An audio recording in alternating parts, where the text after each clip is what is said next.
Can't stop me.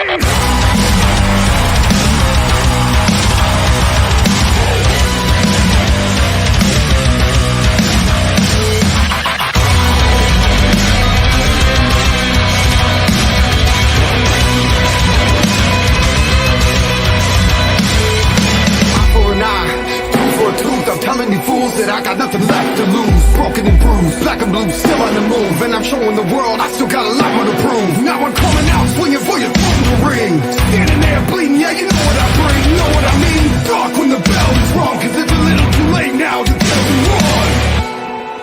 Get up and run. You're broken every part of me. I'm putting it up in down. I keep rising higher, higher, higher now. Don't fuck with me. Never gonna hold me down. I keep rising higher, higher, higher. The world can't stop me now.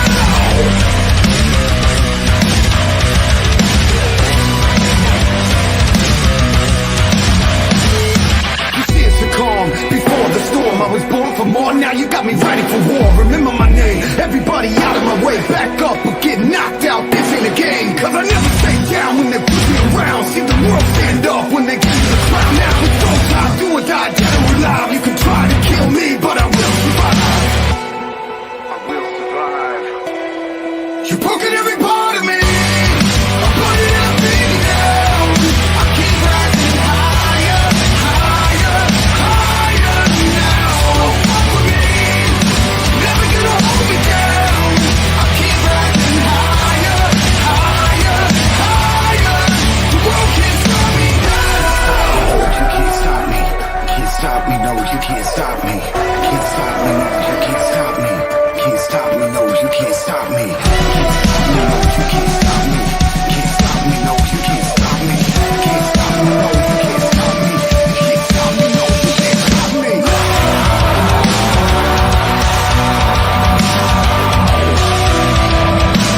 stop me. Can't stop me. No, you can't stop me.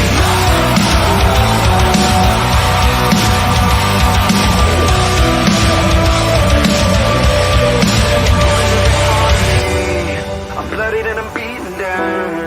I keep rising higher, higher, higher, higher. You've broken every part of me. I'm bloodied and I'm beaten down. I keep rising higher, higher, higher now. Don't fuck with me. Never gonna hold me down.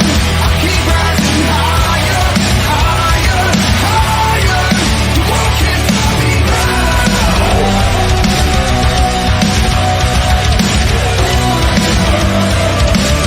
Can't stop me, no, can't stop me.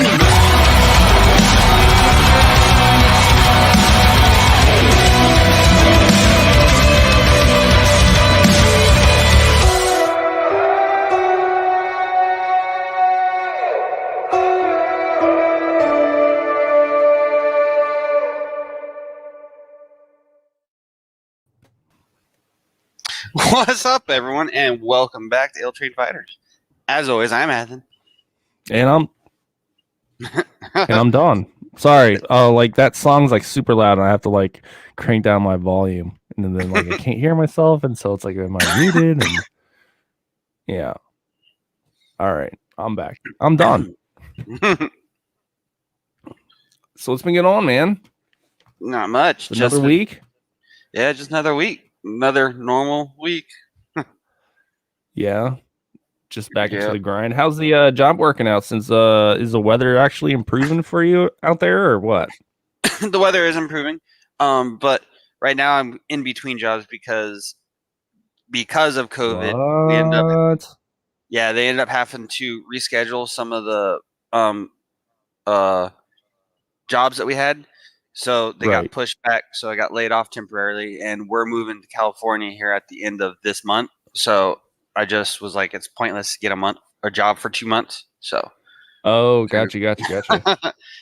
Well, I mean, it's not exactly pointless. I mean, if you can pick up like a temp spot somewhere, just make money if you can. But I don't know. That's up between like you and Des on with the kids and what works best. Yeah. So that's what part were you guys moving to? We're moving back to where we came from, so just Northern California. Does that city have a name or Redding? Oh, okay. So yeah, just right there in Northern California, up by Shasta. Yeah, I don't know. Eureka, the very very northern part of California. So. Oh, okay. Damn, that sucks. I mean, this whole thing hits everybody in like different ways. So, yeah. All right. Actually, as for stories, I just came across this one again. Let's see. So apparently, there it is. Somebody figured out how to somebody figured out what was going on in if anybody doesn't know, Grand Theft Auto 5 is notorious for super long the super long intro loading screen. Have you played GTA 5? Yeah. All right, so like as soon as you get on either the story mode or online mode has got to load in, and that beginning load in screen takes forever. Right. So somebody figured out. So what's going on is that that the game basically it like does like a not like a fact check, but like an item check on every single deployable item in the game, all like 10,000 items or something like that, or I can't remember how many items. So it does like a data check and like goes through every single item in the game, and that's why it actually takes so long. So there was this modder that actually went through the code or whatever and figured out the game was doing that, and then decided to remove that check system and just had it load the game and pretty much sped it up by like 60% or something, and then told Rockstar about it. And so apparently this headline is that Rockstar pays the modder 10 grand for fixing the online loading times. So awesome, right? I mean, every nerd's dream from that point in time. Let's see. Yeah. Rockstar. Oh, so here's the update. Rockstar has applied the new update to the PC edition of GTA Online, which, according to reports from PC Gamer, has seriously reduced load times across the board by minutes. Fine work. Tossed. I guess that's the modder. The GTA community owes you a debt of gratitude. Rockstar has offered thanks and compensation to a player modder who discovered a way to severely reduce load times in the PC edition of the publisher's bullet-ridden MMO GTA Online. So Toss, found a discrepancy on online source code, which could be manipulated to improve Epic title load times as much to I was close, 70% in some cases. His discovery instructs GTA Online to bypass billions of unnecessary coding checks, allowing players to get into the murky online world and start robbing cars and popping domes faster than ever before. This article is from Destructoid.com. So let's see. Earlier this week, most of the day, Discovery responded to fanfic statement to PC Gamer. So he's actually gotten more recognition than. I was just saying, this game's been out for 10 years, and they're just now like, hey, let's fix this. It's been out for a long time. Well, I don't know about the online aspect of it, but online hasn't been out as long as the game itself, but it's still been out for quite a while. I can't remember because this is like a last gen title, like what 360? No, not 360. Well, wait, not last gen, but the like gen before that. Yeah, this game was out on like 360 and PS 3. No, not 3. Was it 3? No, I think it came out with Xbox One and the PS4, I'm pretty sure. Yeah, no, but it was out on the gen before that. Let's see. That's what I want to say. Yeah, when was the release date?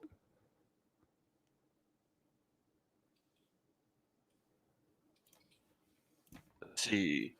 GTA. It was released in 2013 for the PlayStation 3 and Xbox 360. Yeah.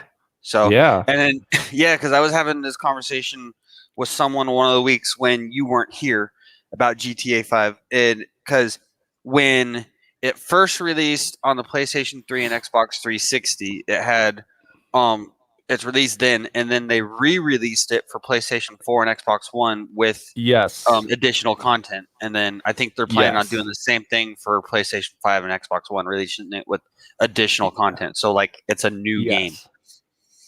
So yeah, I mean they're still milking it. Yep. But it's like but Red Dead, they're not adding like enough stuff to it. Yeah. Well, that it's also like the time period and like what you're actually able to do in the game. Mm-hmm. Like Red Dead, there's just not enough stuff to do. Yeah, and it's not getting as much support as GTA 5 probably because of that reason. It's like GTA 5. I watched a video. This was 6 months ago, maybe, Right. where it was talking about how GTA 5 is like one of the only games to like it's the same game as GTA 5, but it's got like 3 different versions of the game that's been released or going to have 3 different versions of the game. So yeah, because I was talking to that was Mickey one of the weeks when you weren't here. I'm pretty sure it was either Mickey or Niko. I can't remember, but telling them how it's like, I played it back when it very first released, but I haven't played it since. So there's content in the game that I don't know. And they're like, it's, the same as it was when it first released. I was like, no, they released additional content. They released a whole bunch of additional content for it through the different releases. But yeah. So like, my biggest thing about it is like, in order to do like any of the cool stuff, like any of the heists or whatever, it's like you had to have like 4 people, which made it infuriating because it's like 4 people, and then you can only die twice, or no, the team can only like die twice, or technically like on the 3rd time you have to like restart, and it's like if you don't have like a group of like 4 people, you couldn't like solo it, or you and one other buddy get through it. It's like you had to have like all those people, and like trying to like lobby up with like randoms is just such a pain. And so it's like I was never able to do anything. I never played really the online because I played the game when it very first came out. So I played through, beat the game, and with me that's usually how I am with games. After I've beat it, I just don't want to play it anymore. So sure. I played it through, beat it, and then was like, okay, I'm done with that. And then I started noticing they were releasing all kinds of stuff. And I'm like, I just don't want to start the game over from the very beginning and play it again. Gotcha.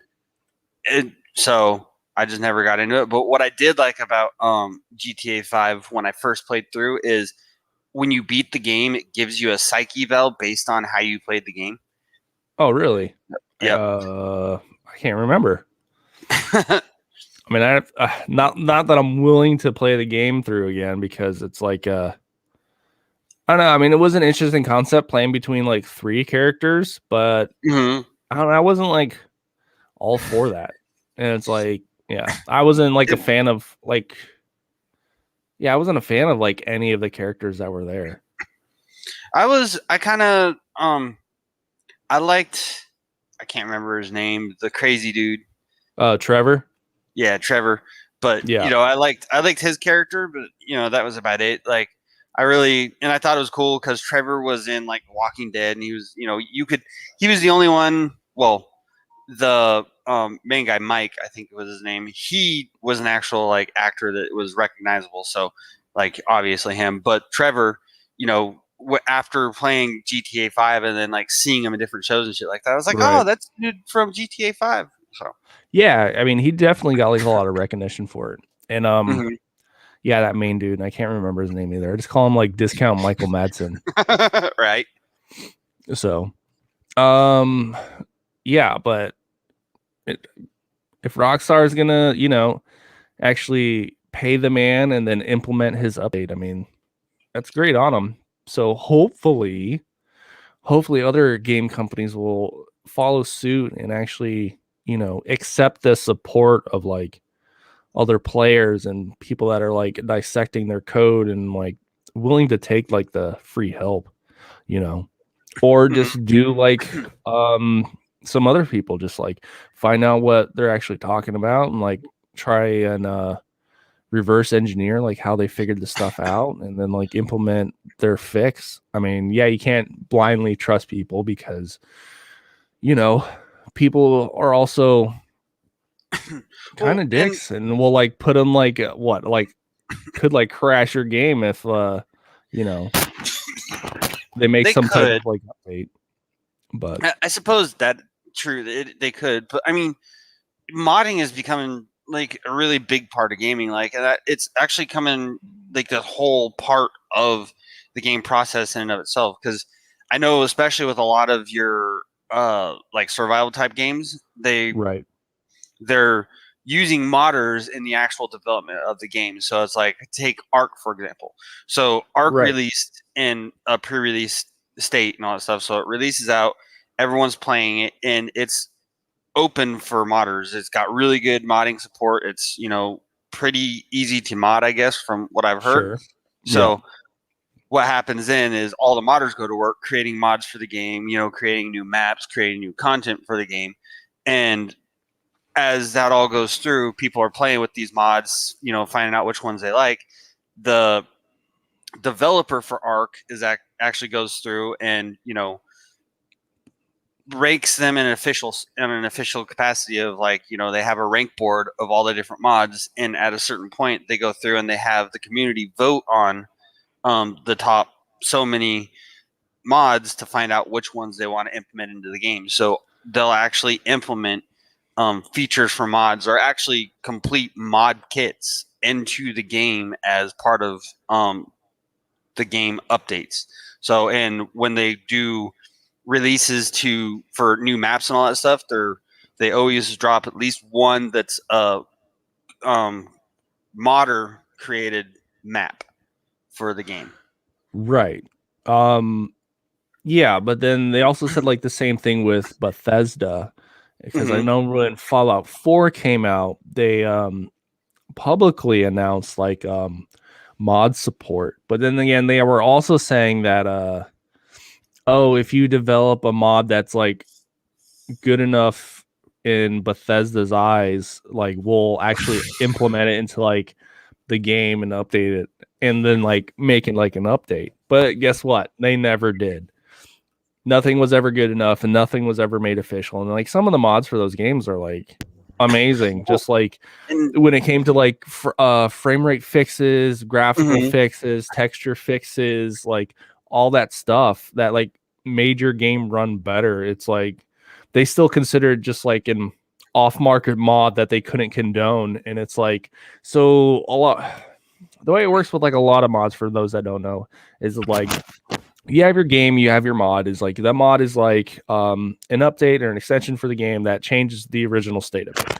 And so like we're talking about like you can have a game but like by activating the mod, you create a separate save file and your achievements halt. So you can't get credit for completing like certain things in the game, because there are some mods that are like basically like God mode and cheating with like skills, like games like Skyrim and Fallout are actually known for. And so it's like, yeah, I can install a mod that doesn't have the company's blessing, that makes the game look better, makes it run better, but I still can't, do all this stuff that I really want to do achievement wise. Well, but I think as far as the mods on like Fallout and Skyrim go, is they're not quite the same as what you get for like the survival games, like the MMO style like survival games. Because it depends. I mean, there's just like a broad spectrum. Well, but in like Fallout and Skyrim, it's a single player game as one person playing. So when you're doing that, you've got to go through and search out all the mods, put the mods together, put the mods into the game that you want to play. And, then you're like, oh no, I don't like that one. So you got to take it out. You got to do the fucking around with the mods. Whereas in games like Ark or Atlas, those mods are done by the server owner. So whoever's renting a server or paying to have the machine to run a server is picking those mods, putting them on to the servers. So for the most part, most of your end users in those games like Ark and Atlas, they don't have anything to do with the mods. They just pick a server that's got them, they go in and they play with the mods. So I think in games like those MMO ones, the mod and modding is a lot more accessible to the general populace playing, so it gets a lot more use and it gets a lot more support from the developers. Whereas like I said, in Fallout and Skyrim, you're having fewer people that are actually putting effort into the mods, so you're not going to get as many people that are like swearing by or as polished of mods in those games as you would in like an MMO type. Like even Grand Theft Auto has a bunch of mods, and I don't know if Grand Theft Auto supports the modders to the extent of like Atlas, but the mods in like Grand Theft Auto are pretty polished, just like they are on the Atlas and Arc type stuff. Yeah, I mean, it does depend on like how much effort the modder's willing to put in, but it's like modding it came from like PC culture. And these single player games. That's where like the Thomas the Tank Engine meme comes from, and like the Macho Man like memes. That all that stuff was like Skyrim, and then like. But I'm saying it's like, yeah, you can have the extreme of like Thomas the Tank Engine. That can be unsanctioned by the company, like that. Granted, right? Granted, they're not going to give it that blessing, but like so I'm getting back to how it ties into the story on like people modding in order to improve the game. Like, I wish like more companies would take Rockstar's action, let's say, and actually, listen to their community, vet out, like listen to the input and see what people have to say, and then actually implement it if it's actually worthwhile. Because I'm pretty sure that like Rockstar could have like not paid the guy, and he still would have been proud and was like, Rockstar implemented like my fix to it, and they gave me recognition. And it's like, but now they paid him $10,000. I mean that's still awesome when a lot of companies are getting layoffs. They can't even keep their own staff. But. Right. And I think it's also, and like I was saying, and that's how Arc and Atlas, at least Arc, I know I've heard a lot that Atlas, the modding for it isn't as well supported, but I think Atlas is kind of more just an in-between game for that company until they get to going with Arc 2. But like that's what I heard is like they're working on Arc 2, so a lot of stuff's getting put on the back burner. Yep. So, but with Arc, they actually have modders that are like official modders for the company. Like they're not like legit employed by the company. They're modders that through the mods that they created and all that stuff, they're endorsed by the company. And I think through some of them, the company actually does pay them for their work on mods and all that stuff to release updates, just to maintain and update the mods. The company will go through and actually fund them for that. So it's like they're subcontracted effectively. So how's that working? Is that based off of like how many downloads to the mods, or like Yeah, because all the mods for it you can go through Steam to get to. So they're all like a Steam supported mod. So they can track the popularity of the mods. You have people playing, vote for the mods, and all that stuff. So through all that, towards the end, towards when they're going to get ready for the next update, they go through and they're like, okay, well they'll put it out on the developers boards and all that stuff, right? So coming up for the contest for the next, game content, they'll put it up for a vote on that. So, and it works really well. Arc is really smooth. It's got the mod support that you can get on that is like crazy. Like there's legit mods that you can get for the game and in Atlas, because there are some modders that are good enough to make Atlas that change the game completely. It's like an entirely different game. So it's like with Atlas, there's a server, a private server that runs right now. It's in between seasons, so it's not up right now. But I guess it's kind of like a test bed for future content for the game. So they'll go in. It's like, it's modded to the point of they've got a whole economy and they've got a whole like system where you have pirates and you have privateers and you have like naval type ships and the areas where they're allowed to PvP and where they're allowed to do PvE and all that kind of stuff, and who they're allowed to PvE or PvP with, and types of ships and how the ships are manned and all that stuff. It's So hopefully this trend picks up and they keep on, paying these modders for their work. Kind of like when YouTube started paying, ad revenue out to content creators. Yeah. Like, oh, we're going to pay you money to keep on making more videos so people can keep on, using our platform. Yeah. So hopefully it picks up. Hopefully.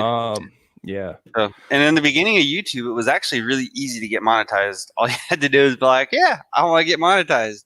Yeah, because it was based off of, it was just like views. And now like they completely changed the algorithm and now it's like a whole mess. At the very beginning when they first started, you had to be invited by YouTube. And then with that going and it was actually doing really well, then they opened it up to anyone. If you wanted to go on and get monetized, you just say, hey, I want to get monetized, and they'll go and make sure that your channel, basically doesn't have any strikes or anything like that on it. And they'll be like, okay, they'll monetize you, and then you got to do the work to actually earn money.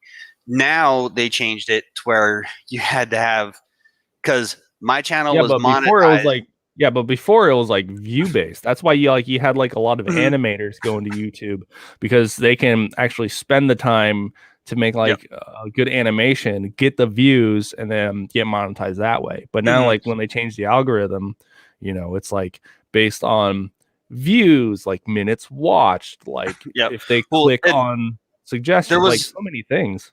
There was actually a period of time where they didn't really have any restrictions on to get monetized. You just had to say, yes, I want to be monetized, and then not have strikes on your channel. There was no limit. Because when it first came out, you're right, it was based on views, but YouTube would ask you if you wanted to monetize. You had to be invited to be monetized. Right. So, but I meant like the algorithm in order to make more money now. Yeah, so now they changed the way that they optimize for you to make money. So now you have to have a minimum number of subscribers, a minimum number of views within the last month, the minimum number of minutes viewed within if the person, how long the person stays on YouTube after watching your video, if they click one of the suggestions after your video, like YouTube's like so crazy right now.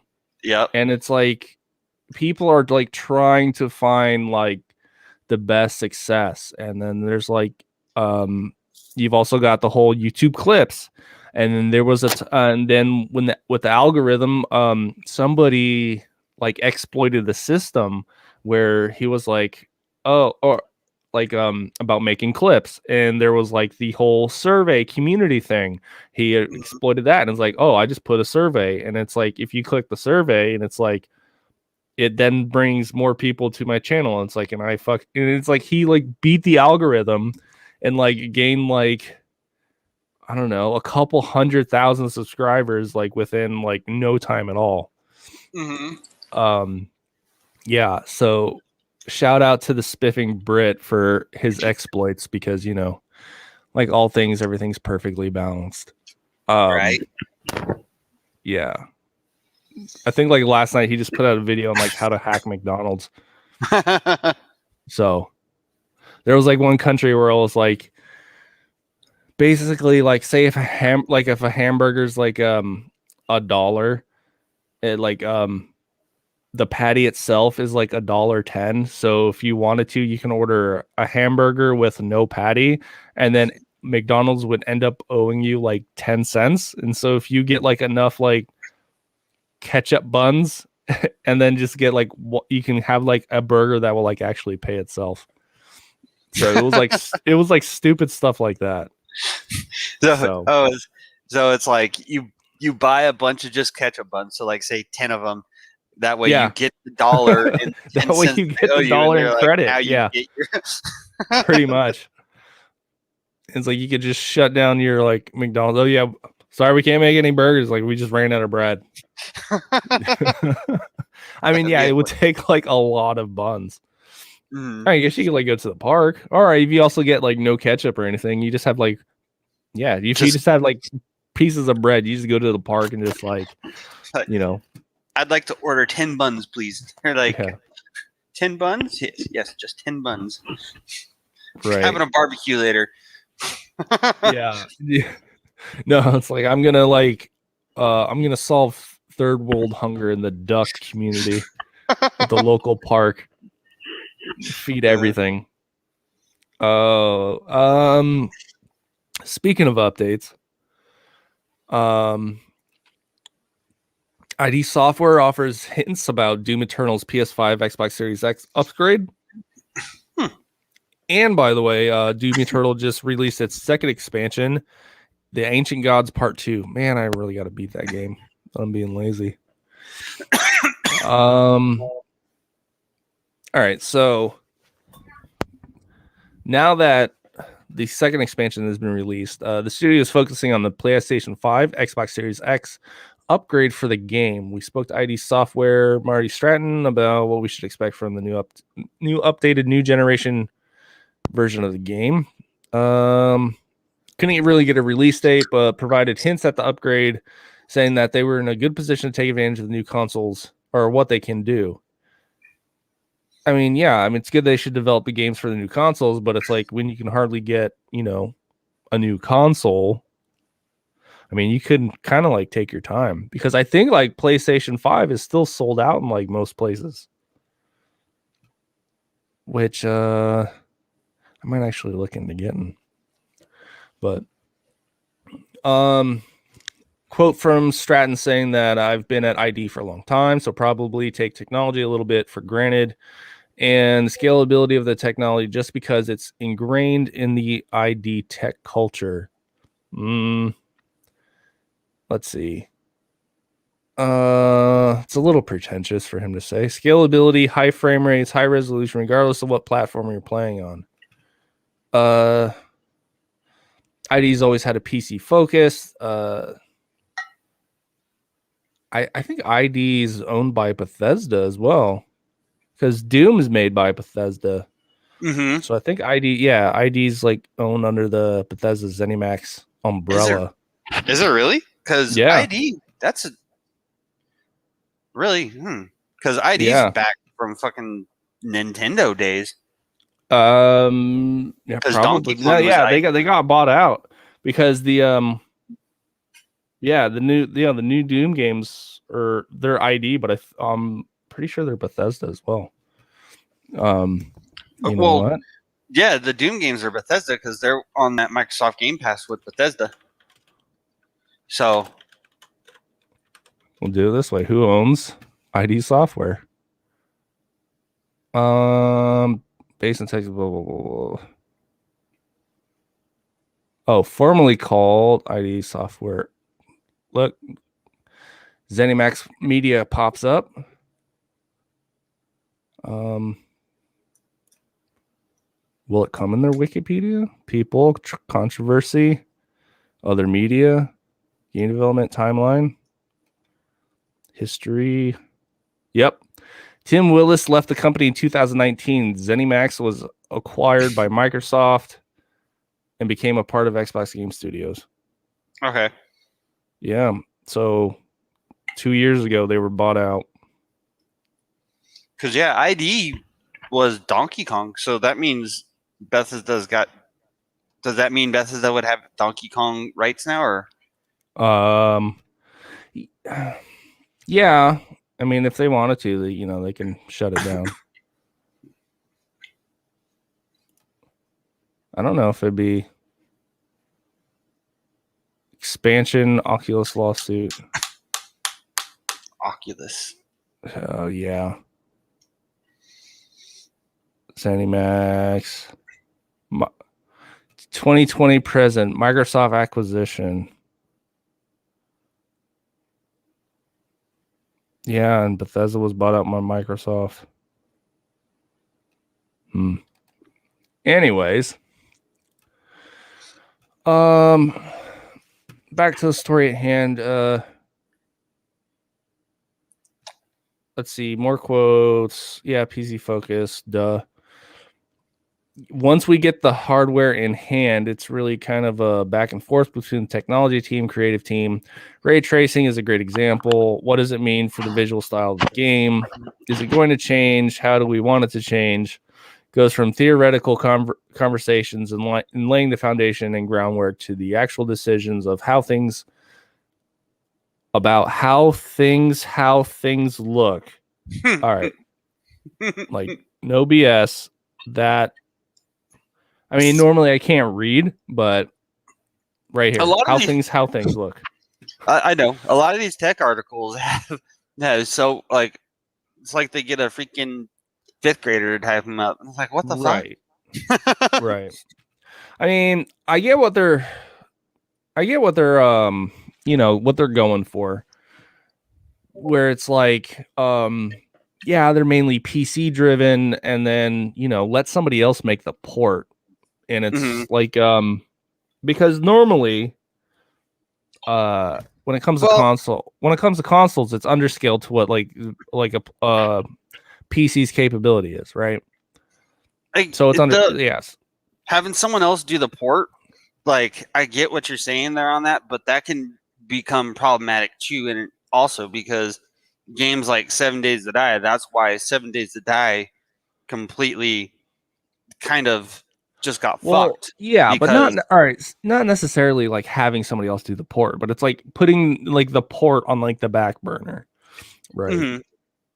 Where like that's not like your main focus. Which, granted, I mean, consoles have always been struggling behind what the PC mass market can do, because I mean, it's basically what consoles are. I mean, they are computers, but they are set to run a certain, let's call it like a standard, games that run at like 30 frames per second, games that have like 1080p resolution, and then like, all these games are universally standard to be able to work, right? When PC, everybody has a different setup, and you can like fine tune the setup or fine tune the game to better work with your setup. And then that's the easy thing about consoles. It's just like plug and play, stuff works. But the hardware that's in these new gen consoles, I mean, they need to, take it seriously to be like, hey, these are actually decent. And so they need to, I mean, that's only the logical step, is that they need to focus on the ports, getting the games on there, and like backwards engineer and change whatever code in order to make those games work. So, and in games, a lot of these games with mod support, a lot of times modders are the ones doing that kind of stuff too. Yeah. Because I mean, because I mean, there's people that like emulators have been around for like ever, so that's how the whole backwards compatibility thing like worked out like early on. It's like basically like your Xbox would run an Xbox One emulator, right, in order to play those games, which I think PlayStation just was able to read the disc. So, but I'm not gonna get into that. And yeah, in Xbox One now, it's like you play a 360 game, it runs like a 360 emulator. But yeah. And it makes it look like, oh yeah, you're logging in, you're connecting to the server and all that stuff. But it's not like it reads like the game data. So, let's see. So this is in the rumor mill, and in the news, it's that one. Warzone leakers are claiming that the Ural Mountains map will bring 250 player lobbies. So 250 player lobbies, from what I've heard and seen, is unheard of. The most I've seen is PlanetSide 2, and that's 100 v 100. So 250 players. So and Yeah. So in PlanetSide 2, 100v100, that's 100 people going against 100 people in like an all-out war. Yes. I think Yeah. that would With be vehicles too. awesome. And on these large-scale lobbies and maps like this, 250 players, I think would be a lot more fun if it weren't like the new battle royale style thing, where you have squads that are all against each other. I think it should just be a dual front, all out, full on battle at that size of a lobby. I think it would. Yeah, so PlanetSide 2 played like Battlefield. Mm-hmm. Right. Big open area with like some cover and some buildings like out there. And 100v100. So but it didn't feel like 100v100, right? So when I played PlanetSide 2, there was just like, it didn't feel, I never ran into like the massive group of people. And I actually had a hard time, traversing the map because they made the map like huge. Yeah. So you'd you'd be a part of a squad to go to like a certain area, try to do something in the game, and you would run into like, the same 20 people trying to complete whatever objective or like do whatever in that little area. I mean, so it didn't feel like that bad. But the problem with PlanetSide 2 is that, that was like the thing that they were striving for was the 100v100. And so they put a lot of focus on their servers being able to support it, but the game functionally was pretty janky. Like there was like frame rate issues and even some server issues, so like people getting like DC'd and dropped, but the game was not the smoothest. It didn't have the best utility, like it didn't play really great. But but their gimmick was 100v100 people. So. Yeah. And I mean, at that number of people, I can understand how it would complicate things a lot. Because I mean, you are going to have a pretty good sized map in order to support that many players. Yeah. Because I would figure if you have a smaller map with that many players on there, that would cause a lot of latency issues, I would think. Yeah, and there were like a lot of I don't know. To me, it felt like latency issues, but I don't know. I mean, but it wasn't that bad.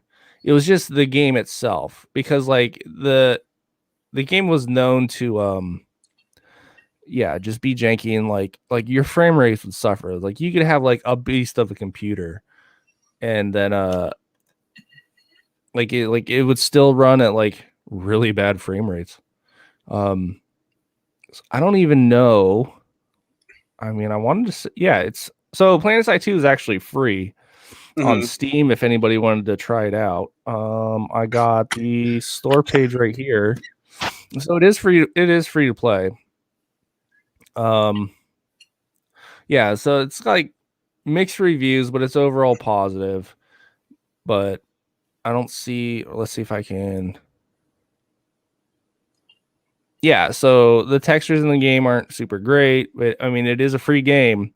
And so I think that's what I didn't like about PlanetSide was the textures, the art style of it. It's like, I'm kind of picky when it comes to games like that.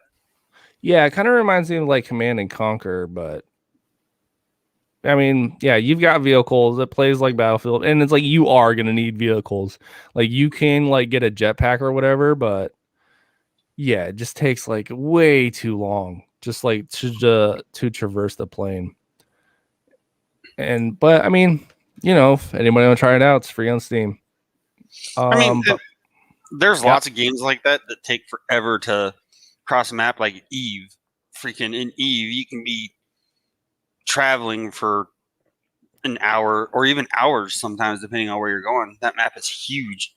Oh, right. I had the issue where with what was it? I tried to get into Elder Scrolls Online, and like, but that game had like so many inherent issues from the get-go.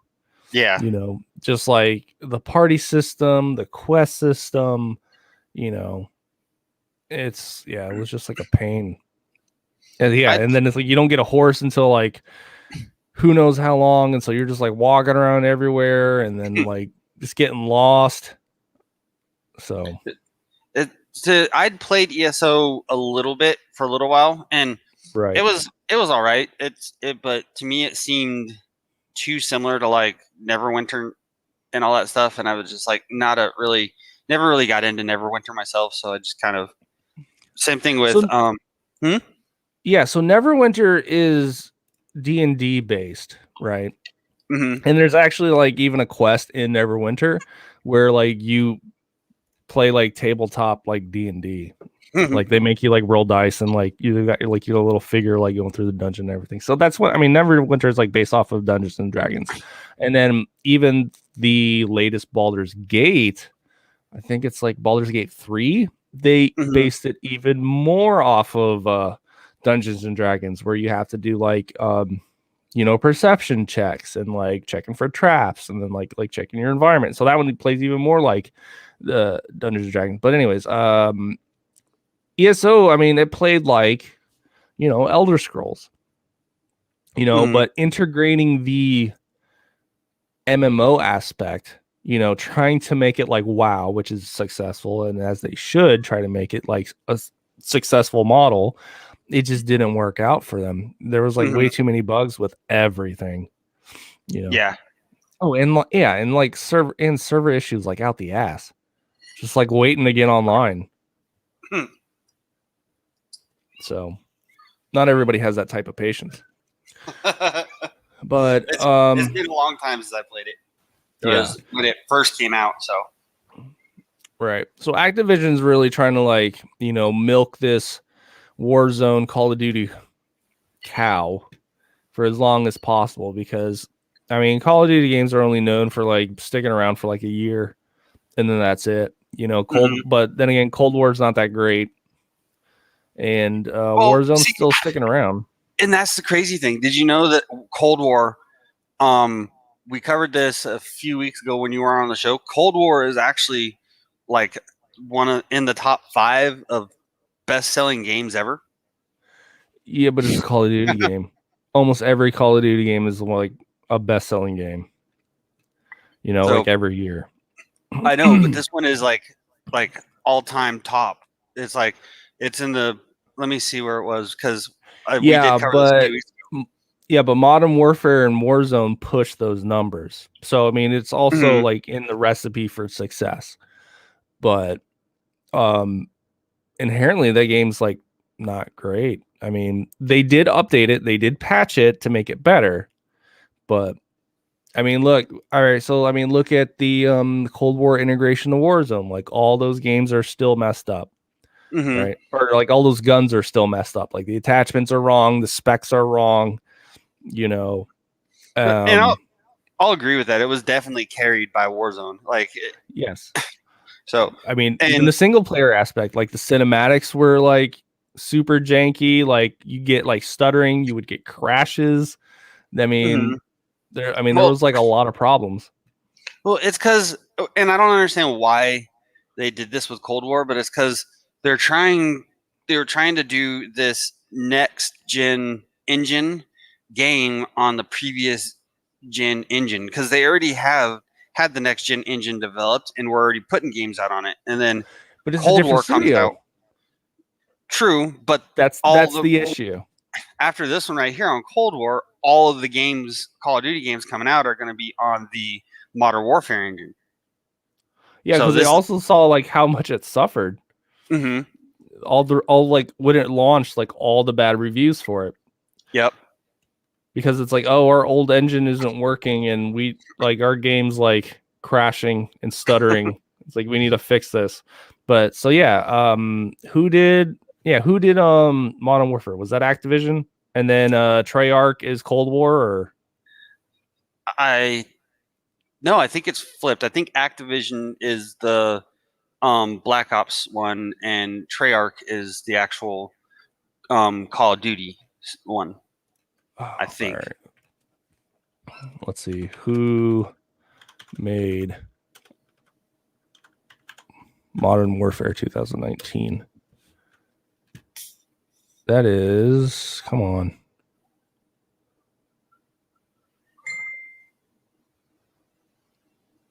I just can't get like Infinity Ward, published by Activision. Okay. So who made? And that's Call of Duty.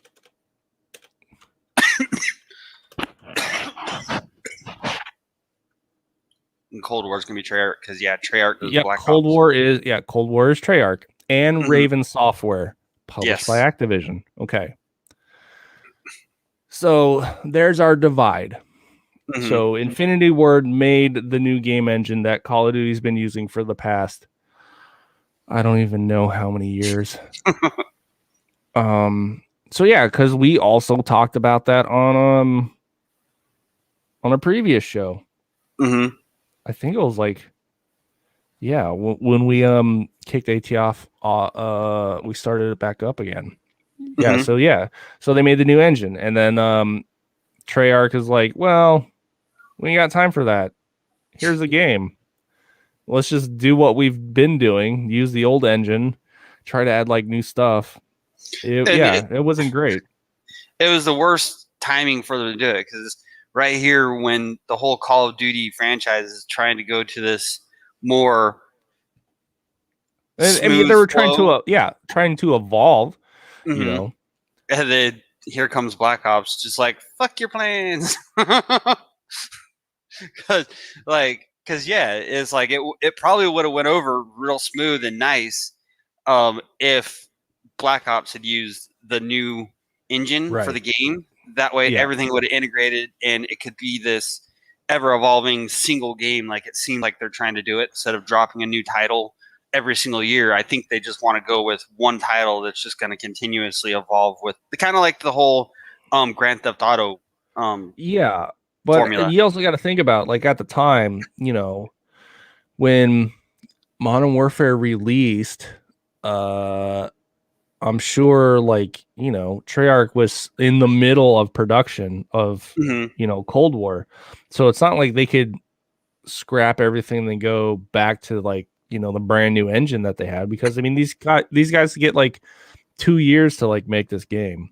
Mm-hmm. Right. But Cold War does play like a Black Ops game, you know, just like what you've tried and true, you know, that super arcadey style. But then, you know, us as the players and the consumers, we got spoiled with Modern Warfare on how nice it looked, how smooth it looked, animation wise, textures, like all that stuff. We got spoiled. And so when we went back to, you know, tried and true Black Ops type Treyarch game, which, you know, everybody loved, it just wasn't cutting it anymore.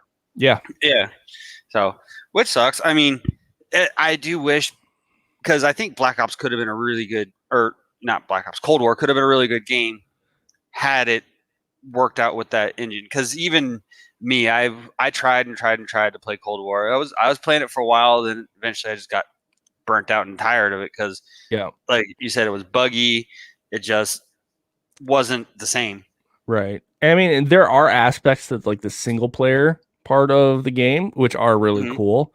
You know, how like you have a base and you get to like communicate with like all the different characters instead of just going mission to mission. That part's cool. I'm like I'm all down for that. But then like when you actually get into the missions and then you have like your game crashing, or if you have like your cutscenes that are supposed to be amazing, you know, run at like 10 frames a second or whatever. I mean, it does really, really pull you out of it. But I did like, you know, I do like that aspect of like, you know, interacting with these people and like a quote unquote being a part of the team and like talking to them with all the other stuff. So, but there was like other games that did that too. Metro was doing that. Even the new Wolfenstein games were doing that. Where it's like, yeah, you have like your missions or whatever, but then like you would go back to base and like interact with everybody and all the other stuff. So, let's see. Yeah. Oh, I was gonna say just a couple weeks ago on one of the shows you weren't here. Yeah. Mickey and I kind of talked about that stuff a little bit. We mentioned a lot about like the Call of Duty games and all that stuff, and then how pre-release and all that stuff, and he's talking about how he doesn't like playing games that are alpha, beta, or these pre-release type games and all that. And I was trying to explain to him how that stuff is there for the development of games. It's like we're shifting to a different way games are being made. No, it was. Mm-hmm. It was for the development. Yeah. It's not anymore. Not anymore, no. But, well, kind of it is, because you have a lot of these, like Valheim, for example. So Yes. being dropped as a pre-release, basically in beta status game, but being, you have to pay full price for it and all that stuff. But yeah, PC's a different beast, though. Yeah, true. But Valheim is also an Xbox game. But it's with how they're doing Valheim, because it's only a 5-man team that's making the game Valheim. So what they're doing is, I'm sure they're expecting and planning for modders to come in and kind of push that development along. Well, like I said, PC is a different beast. Yeah, it is available on Xbox, but also, what other early access console game is utilizing the alpha, beta, pre-release system as they should?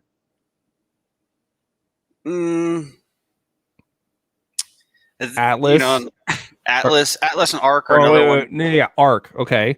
Mm-hmm. So, what other ones? 7 Days that I tried to, but the whole licensing fuck up with their console port kind of screwed that over. Yeah, but these aren't also. Yeah, also, I mean, not to talk ill of them. I mean, these aren't like AAA titles, though. They are great games. They don't have the popularity. So it's like companies like Activision, EA that are abusing the system to say, oh, we have the beta out to, basically as a marketing tool to get hype for a game, but they're not finishing the game. Yeah. They might make like a couple tweaks to maybe servers, or like I don't know, if there's something with like their whole like cash buying or like item buying system. Yeah, they'll fix that like immediately. What game did that? I think it was it was either Battlefront. It was some EA game, right? That was like inherently filled with bugs, and nobody did anything, right? And so it was like, oh yeah, we'll get around to it. But then, like, when there was an issue with people buying items in game or something, they like fixed it like within hours. So, but that affects their money. Yeah, exactly. Yeah, I know, but yeah, that's the way it's supposed to be. And it was like, your alpha comes out, if you're even lucky to play the alpha, to say, hey, this is a game, this early access, play it, tell us what you think.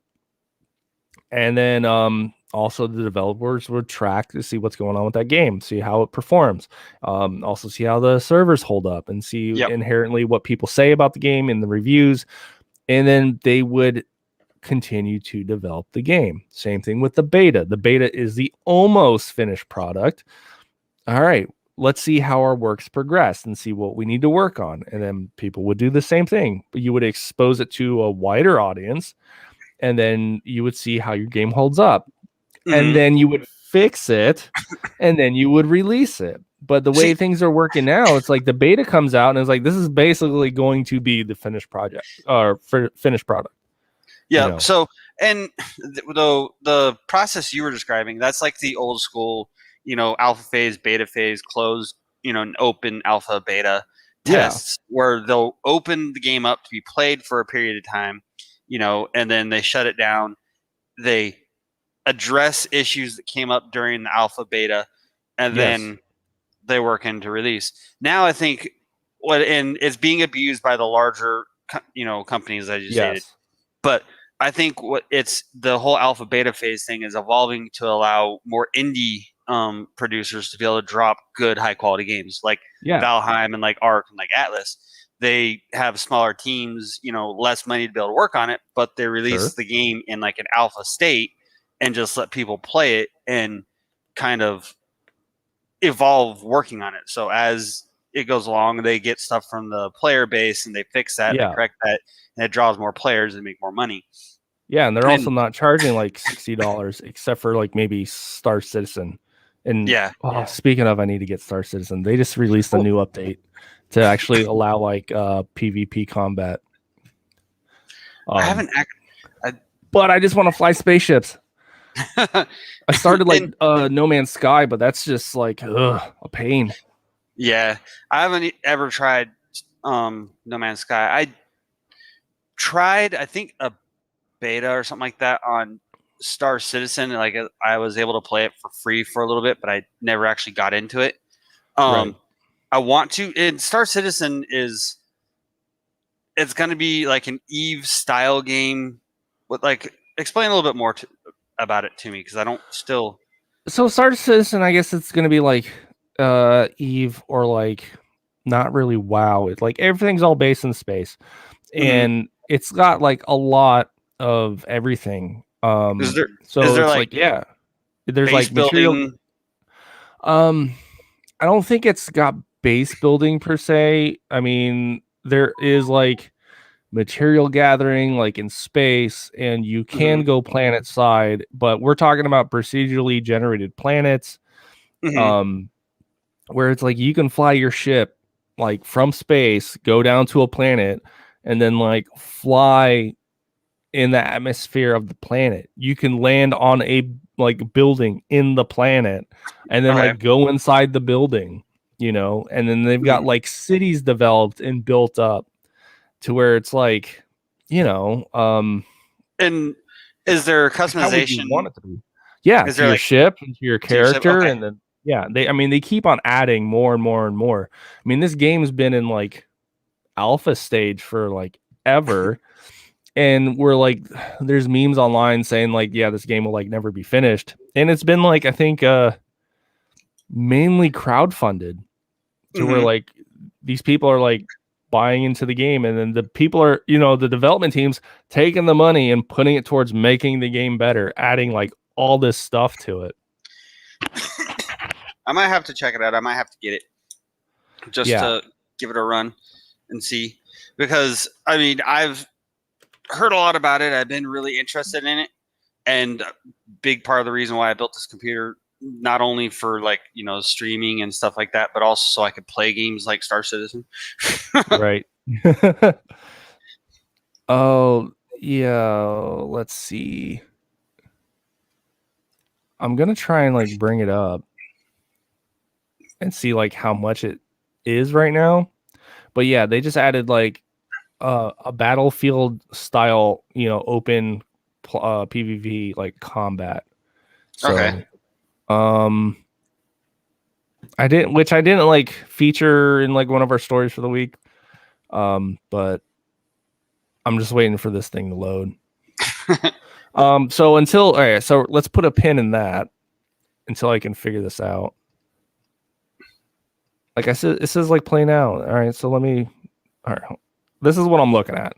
It's like I clicked play now, and then all right, here we go. Mustang Alpha Pack, so $45, or you get like, so you get like 2 ships. So it's $45 for those ones, and these are just different levels of alpha, right? Alpha contributor, basically. These are 2 starting ships that you can have. Okay. And like your basic ship.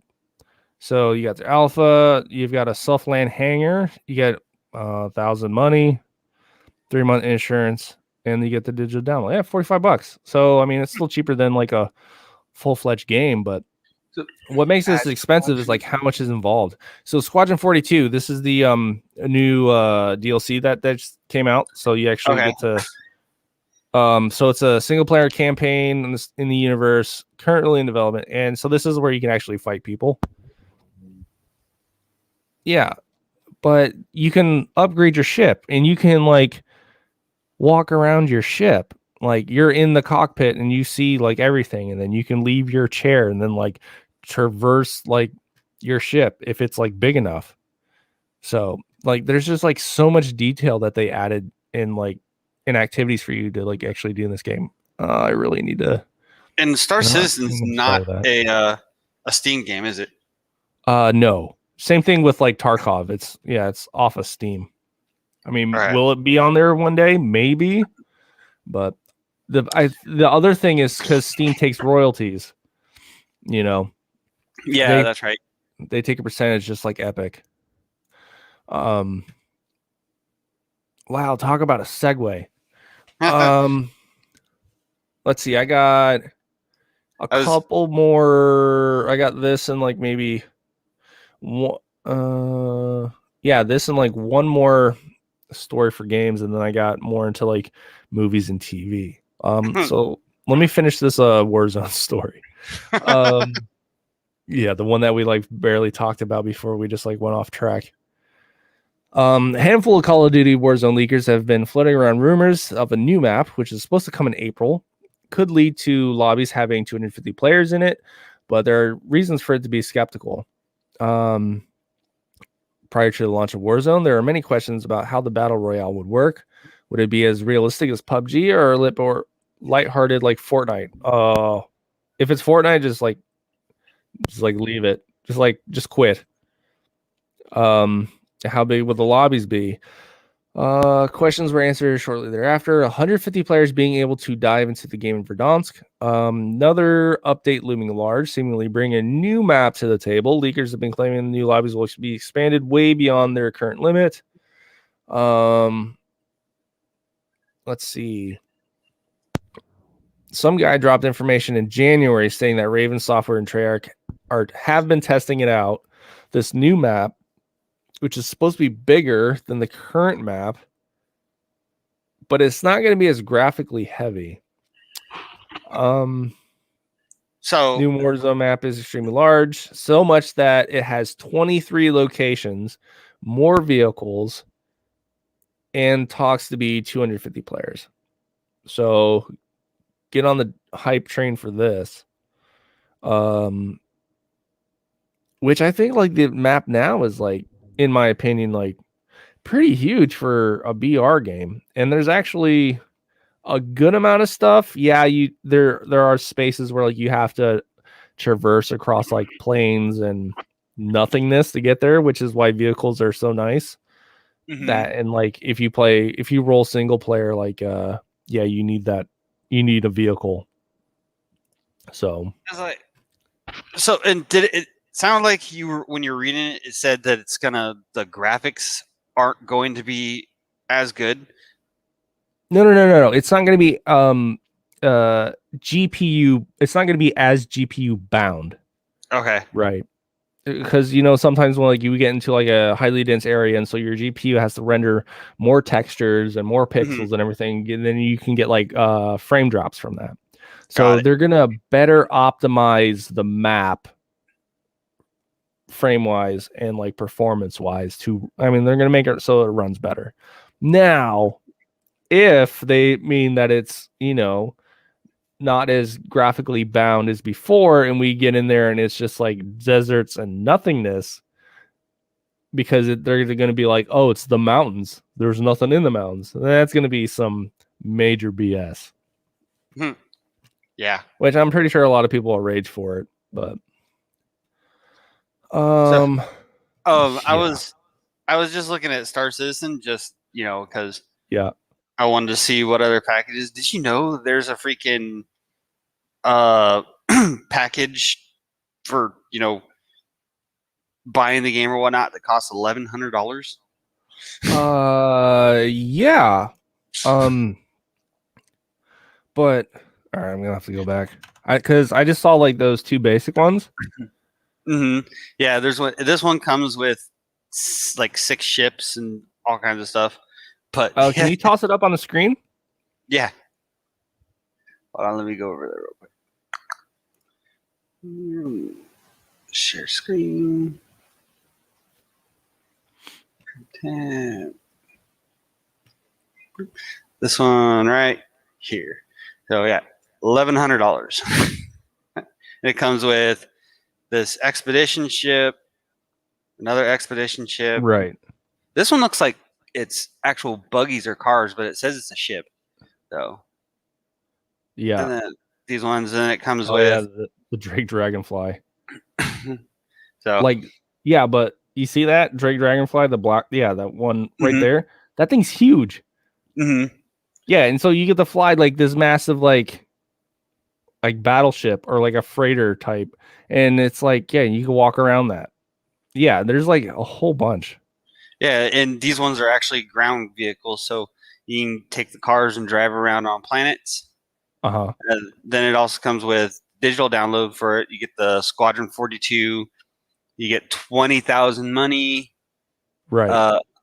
An in-game plushie, lifetime insurance, and an industrial hangar.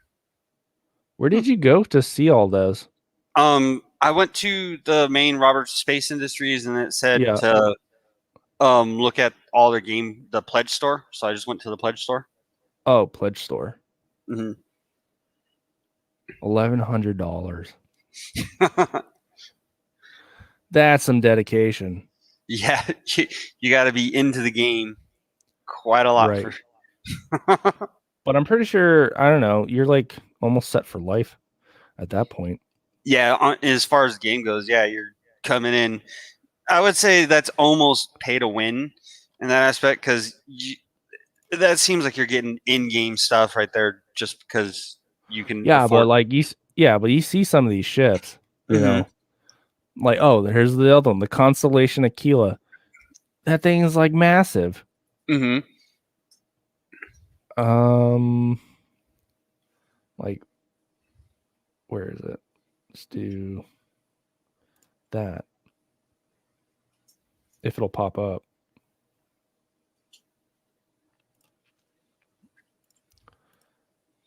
Constellation. Yeah, this.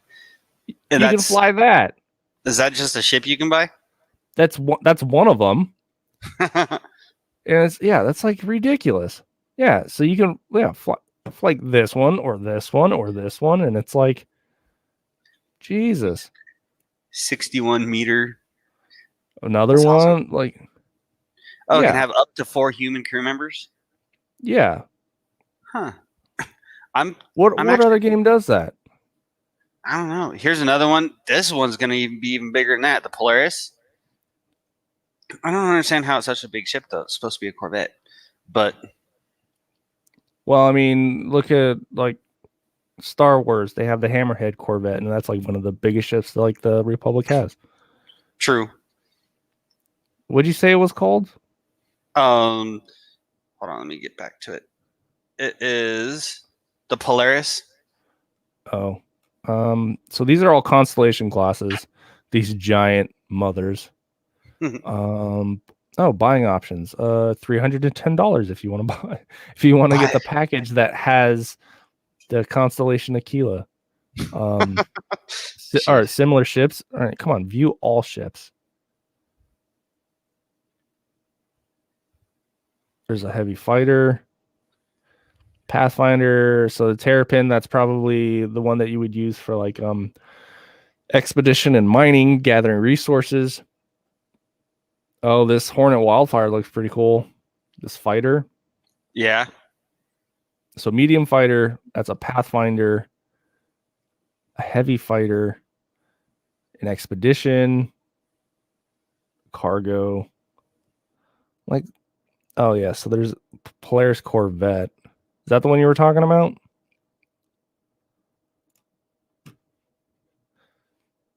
Sorry, guys, we're going down this other rabbit hole. We're kind of excited about this game. I mean, if you guys saw it, like, look, views from like inside the ship. Like, come on. Well, are you gonna like change images on me? Come on. No, there it goes. Inside the corridor from the outside. Look, there's the bridge. Like, you get to walk around this thing.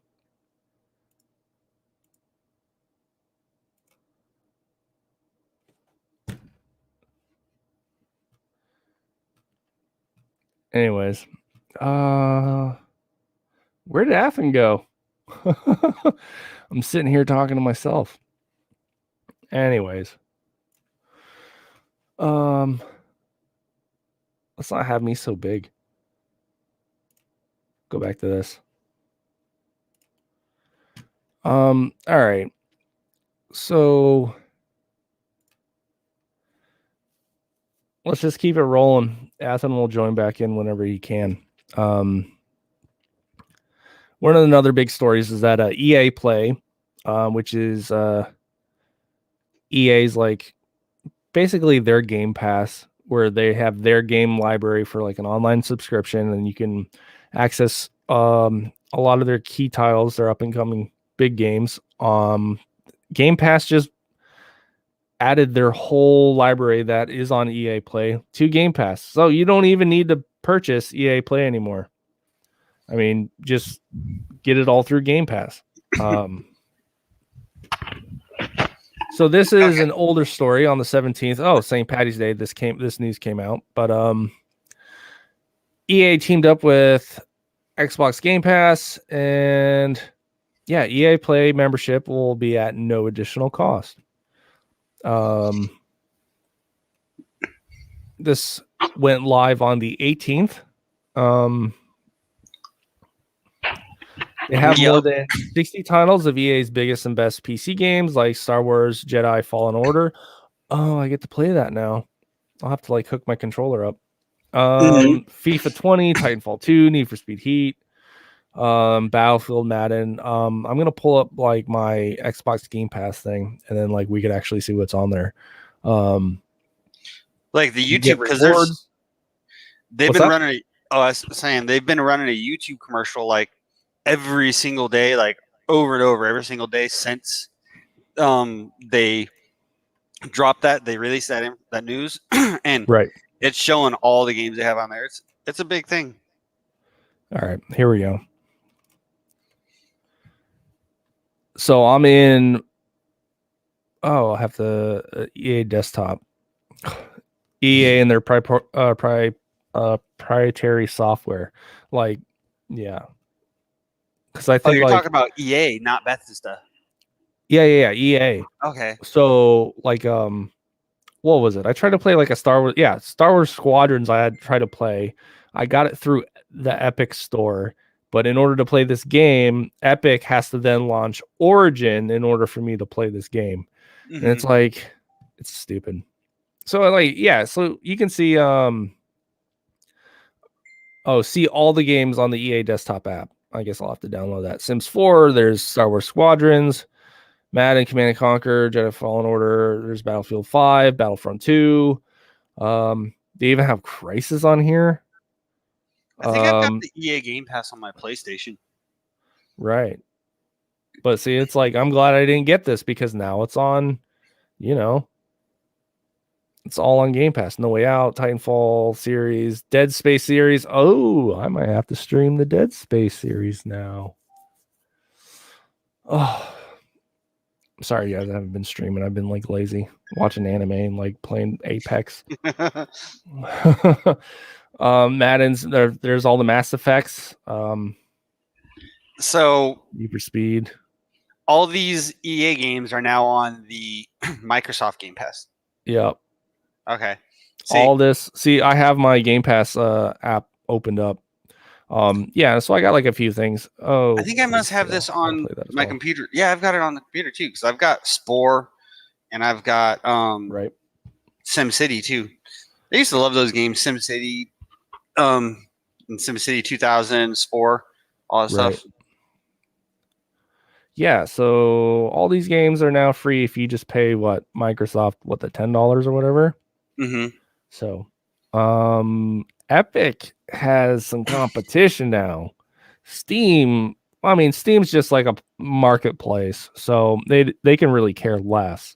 I mean, I swear if Steam does like a subscription service, I'm gonna just rage quit so hard. Rage quit life. Yeah.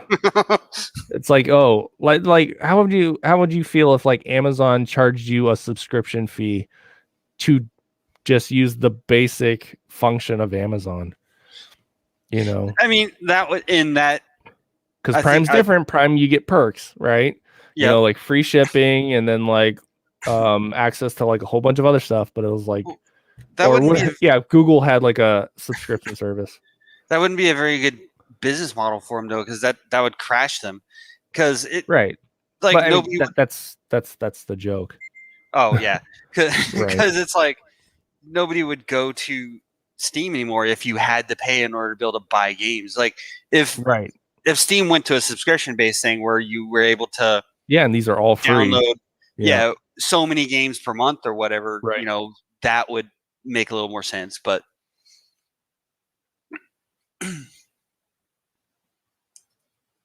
but yeah. One thing I wish is Sims were multiplayer. That would be fun as hell if they made Sims a multiplayer game.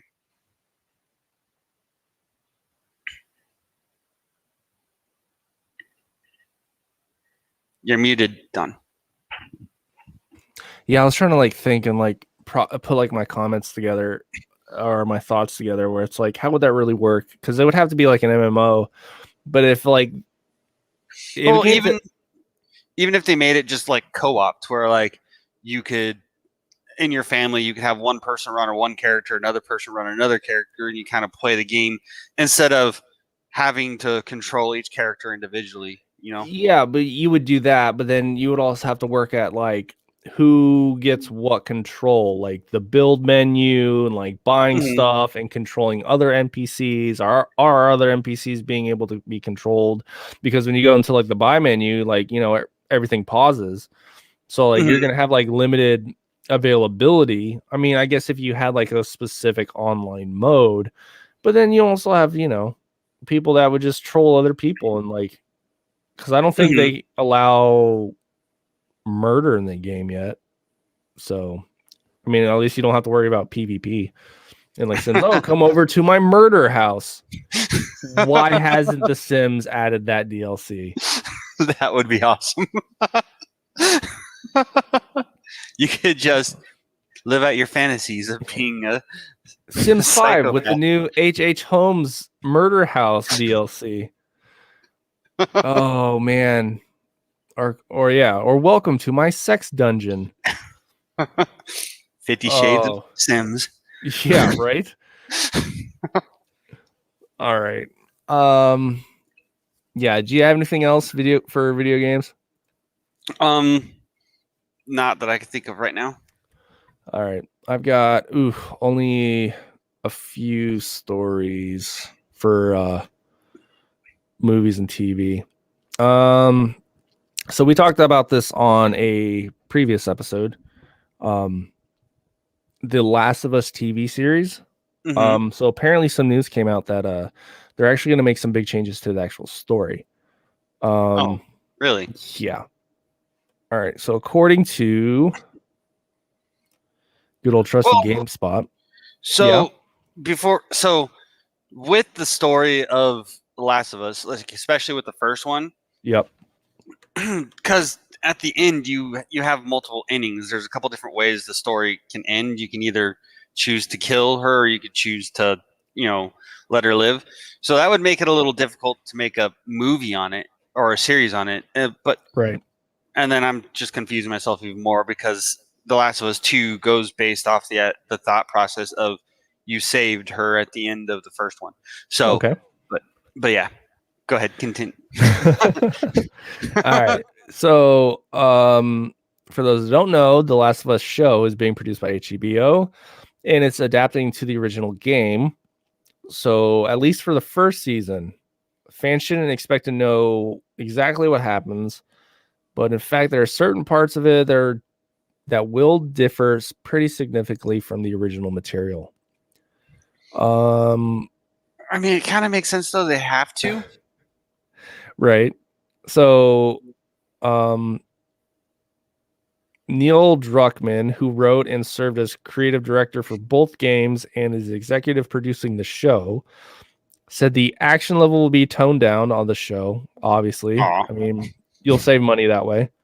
And it's less than necessary when there are no mechanics to teach, allowing... Oh, yeah. Yeah, let's not have a tutorial section in the show. Yeah. So yeah, writers will spend more time focused on drama between characters. Additionally, there will be points where events are completely different from the game. Some of my favorite episodes so far have been or have deviated greatly from the story, and I can't wait for people to see them. It's a very linear story-based game, easy clocking and more that so you can easily drop 20 hours. And since the adaptation is a series rather than a movie, more opportunities to tweak the story. So they can milk it. Mm-hmm. I mean, like I was saying, I kind of get it because you do have to have a little bit more of the character development in a series than you do in a game, Right? Because you get attached to the characters in a game because you're playing as, the characters. Yeah. So I get that. And then it was stated, it's a TV series, not a movie. So, with a game, this is why I was saying they're going to have to change it some because they've got to add all that content to be able to make it a series because there's no way they'll be able to make a series just based off of the game. Yeah, and you can't have like absolute like character choices and deaths and development and stuff in a series, especially one that's like they're trying to milk out. But HBO does do great series. However, they fail at ending series and wrapping them all up. Right. Like, I mean, multiple ones. I mean, like The Sopranos, Game of Thrones. Like, I'm still watching The Wire, and I'm also kind of apprehensive on how that ends. I hear like a lot of the shows just end horribly. Like they start them off great, and there's like a lot of buildup, and then like they don't know how to end it, and so they just like throw it off of a cliff. Not even fizzled it. Yeah, they just like wreck it. I think the only HBO series I've actually watched was Game of Thrones. I don't think I've watched anything else. Yeah, I'm HBO. gonna get into The Sopranos and probably Oz sometime here. Maybe Deadwood. So I don't know. Time will tell. All right. So speaking of HBO, at the end of the month. Oh, I didn't even I'll talk about it later. Yeah, all right. So at the end of the month, you got Godzilla versus Kong. It's Control Plus. Here's what people are. So yeah, we've got some reactions based off of it, and here's what people are saying. On King Kong versus Godzilla. So directed by Adam Wingard and the new blockbuster starring Alan Skarsgård, Millie Bobby Brown, Kyle, all these other actors. And here's a quick recap.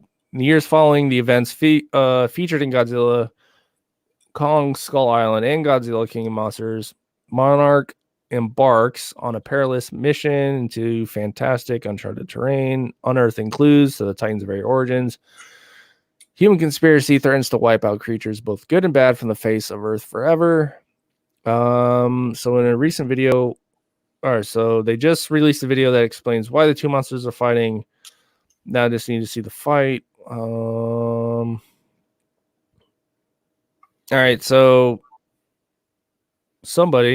whoever Adam Holmes is, I guess from Cinema Blend, he calls it solid. He admits the movie could have used more time to explore the mythology of the Titans and thinks that fans won't be disappointed by their epic fight for ages. Another solid MonsterVerse installment, while more time can be used exploring the franchise's deeper mythology. If you're chiefly looking forward to seeing Godzilla and King Kong collide and fight for the ages, you won't be disappointed. All right, I'm just going off of the tweets from these verified people because verified people are the only ones that count. Godzilla vs. Kong is not exactly a mind blower, but it's definitely a fun watch. A plot-heavy first act is balanced by some impressive monster battles, some wonderful design work. Wish it felt more like a MonsterVerse capstone, but I like it for the movie that it is. one hell of a ride. Feels like some stuff's missing. Flies on a greased rail. So it's very linear. So the fights are good.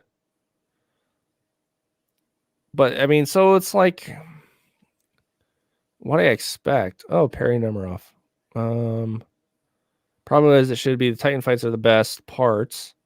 Well, duh. That's why people watch these movies, is for the monsters fighting, not for the human actors giving exposition and BS plot devices and points and character development and drama.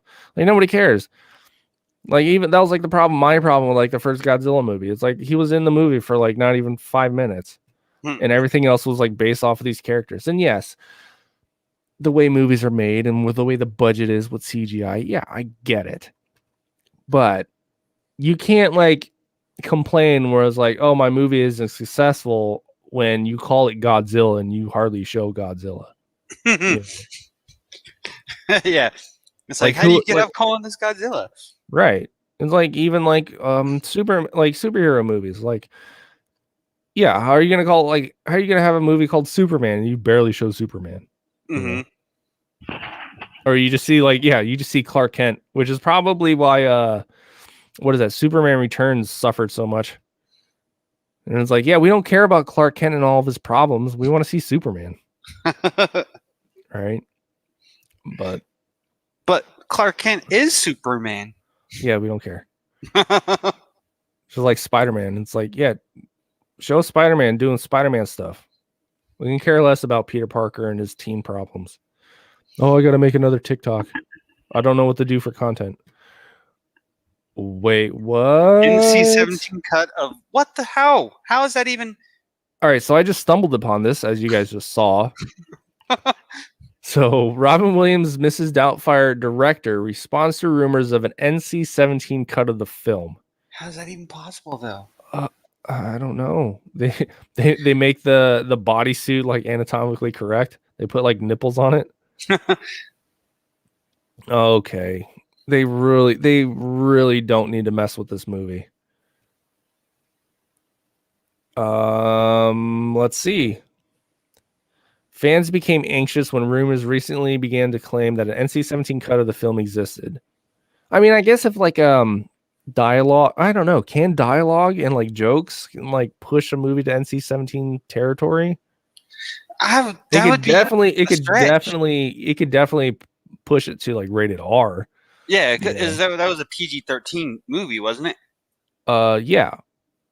But it's like if you've seen like Robin Williams stand up, and it's like, all right, I can definitely get that. I don't know the NC-17 though. I guess maybe for dialogue that he would have to say some raunchy stuff. Yeah, I mean, which Robin Williams has comedically. Mm-hmm. In a recent viral tweet, alleged that there are 4 cuts of the movie in existence, ranging from PG to NC-17. Sometime before the tweet began making the rounds, film co-star Mara Williams also mentioned the possibility of multiple cuts, but could not confirm the existence of NC-17 rated one. Many attribute the theorized existence of the alleged cut to be the improv of Robin Williams, who's said to have tried a number of things across different takes. Okay. After hearing rumors of the cut, provided that a bit of clarity when came to Robin Williams' work, director explained that he, as a late great star, blah blah blah. Reality is that there was a deal between Robin and myself, which was he'll do 1 or 2, 3 scripted takes, and then he would say, "Let me play," and we'd basically go anywhere between 15 and 22 takes. I think 22 being the most I remember. Yeah, so it's basically what we were saying. Here we go.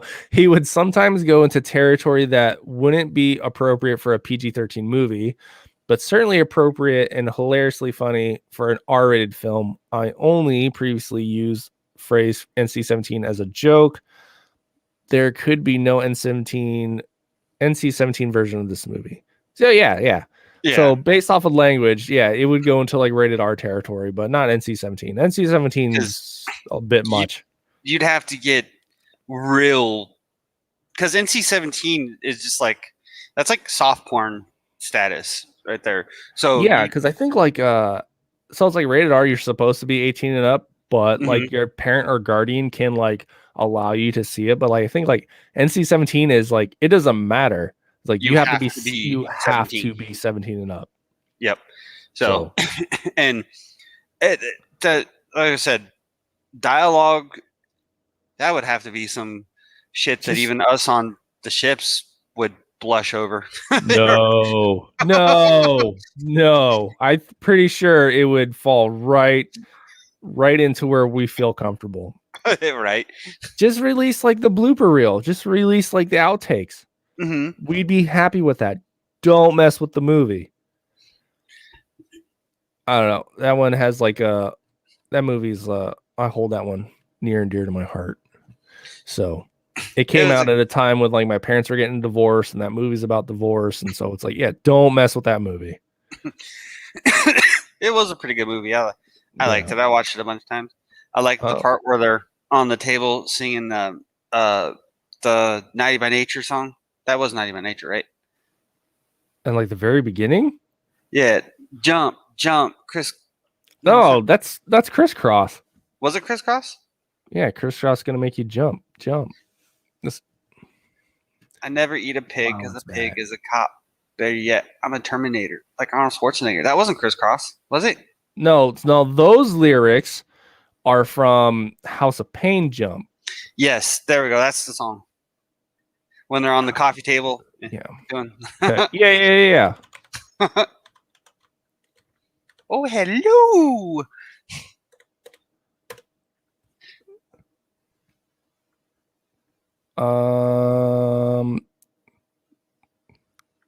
Yeah, Crisscross, jump. Okay, Crisscross did jump. That was like their one-hit wonder. Mm-hmm. And then wearing pants backwards. Yes, there was that. All right. Speaking of HBO, man, we still got over 20 minutes left. I've only got like 2 stories left. Oh. So, King Kong and Godzilla come out at the end of this month on the 31st, I believe. And next month in April, Mortal Kombat's coming out.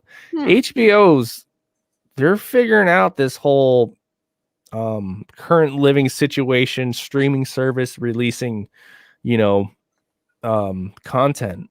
Mm-hmm. They had Wonder Woman 84 or 1984 released on their streaming service and in theaters.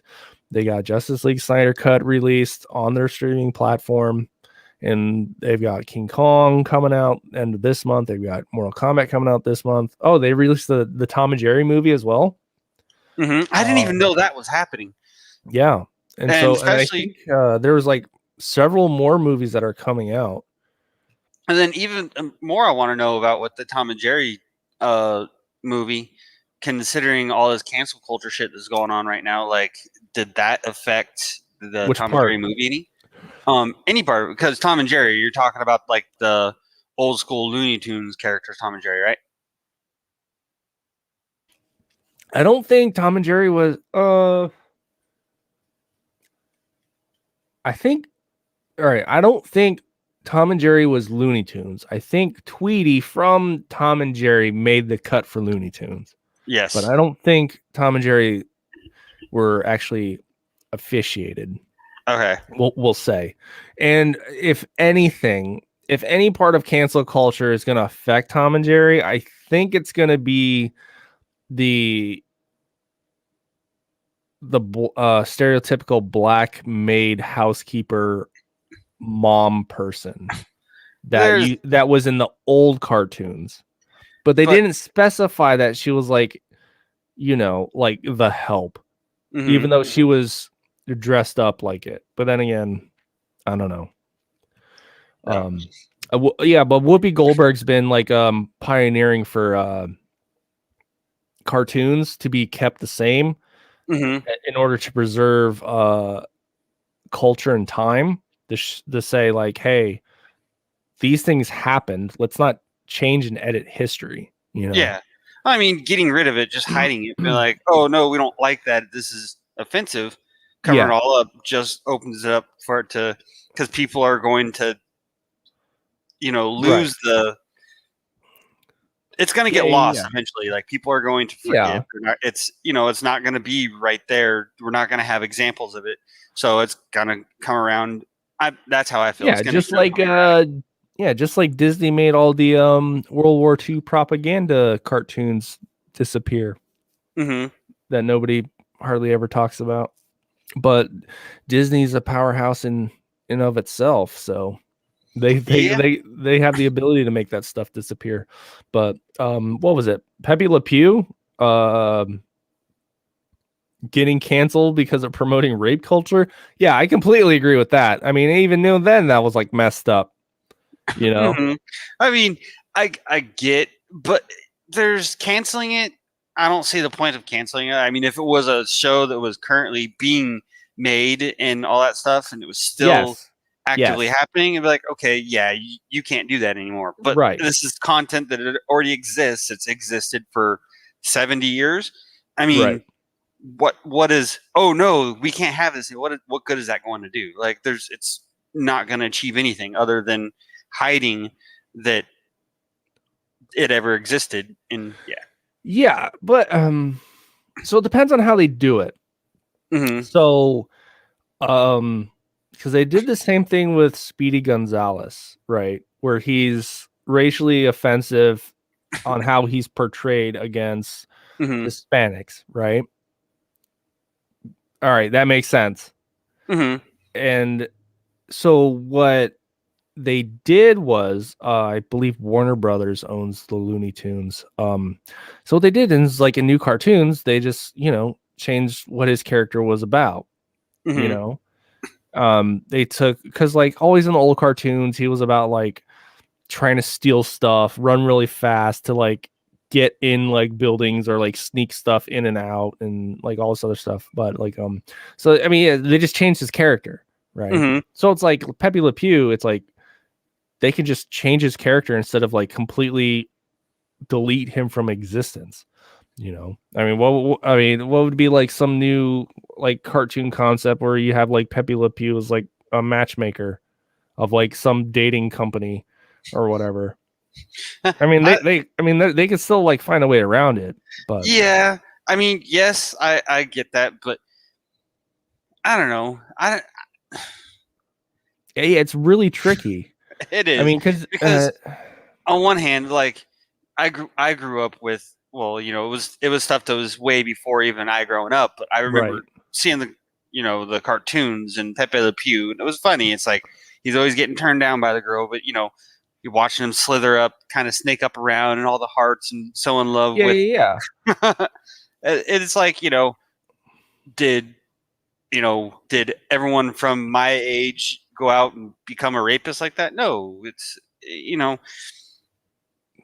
not everybody, but no, not everybody. But I get it. But then again, you also forget about like the comedical aspects of like that, what that cartoon was. It was like, yeah, he's chasing after was usually a cat, and he's getting turned down, but he's like, also it's the slapstick comedy of that cartoon of him getting like hurt and like all of his like trials of like stuff falling on him, like him like going through like this gauntlet of stuff to like try and like get this female, and they put that slapstick aspect into it, and that was the part that was comedically funny, right? Yeah, it's not like I watched it and I was like, oh, I think that's right. I mean, yeah, I can see how it is, how he is like super rapey, but I mean, it's like, I mean, as a character, like, just don't completely delete him, but yeah, make the content like less accessible, and like, yeah, I mean, if you drop it off, the face of the earth, and you do, but you can't just say like, oh, this character never existed ever again, right? So I'm there with you on that. I'm there with you. Right. So this one I found interesting. It was they're saying how new Mortal Kombat movie was inspired by Lord of the Rings, which that in and of itself is is clickbait. Yeah, I'm trying to figure out here how. Yeah, the upcoming Mortal Kombat movie was inspired in part by another gigantic Warner Brothers property, Lord of the Rings. The producer, Todd Garner, said in an interview that the filmmakers on Mortal Kombat turned to Lord of the Rings film early on in this process while mapping it out. Just like Lord of the Rings has numerous characters with their own interconnecting stories, just like Mortal Kombat.